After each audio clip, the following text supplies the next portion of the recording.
কোনো কোনো দিন তুমি বিজয়ী, আবার কোনো দিন একেবারে বিপর্যস্ত। আর বেশিরভাগ দিনই তুমি একাধারে বিজয়ী এবং বিপর্যস্ত।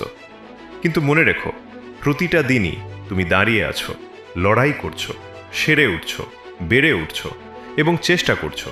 আর এটাই হলো সবচেয়ে বড় সৌন্দর্য। যতবার তুমি বলবে আমি ক্লান্ত, আমি ভেঙে পড়েছি, আমি হতাশ, তোমার ব্রেইন সেটাই বিশ্বাস করে নিবে। যে জিনিসগুলো টাকা পয়সা দিয়ে কেনা যায় না, ব্যবহার, বিশ্বাস, নৈতিকতা, ধৈর্য, সম্মান, চরিত্র, সততা, কাণ্ডজ্ঞান, ভালোবাসা। তুমি যা চাও তার জন্য যদি লড়াই করতে না পারো, তাহলে যা হারিয়েছ তার জন্য কাঁদবে না।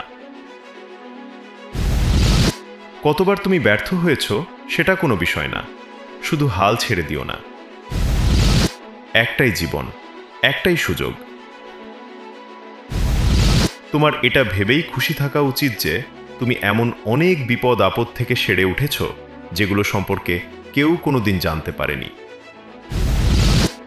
সব সময় শেখার আগ্রহ রাখবে, কারণ সব বিষয়ের জ্ঞান তোমার নেই, আর তুমি সব সময় সঠিক হবে এমন কোনো কথাও নেই। সময় এবং টাকার মধ্যে সবচেয়ে বড় পার্থক্য হলো তুমি সবসময় জানো যে তোমার কত টাকা আছে, কিন্তু তুমি কখনোই জানতে পারবে না যে কতটুকু সময় তোমার আছে। ভুল তো ভুলই, যদিও বা সবাই তা করছে, আর সঠিক তো সঠিকই, যদিও বা কেউই তা করছে না।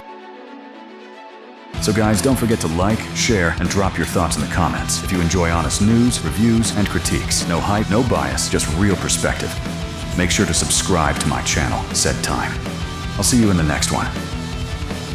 Thanks for watching.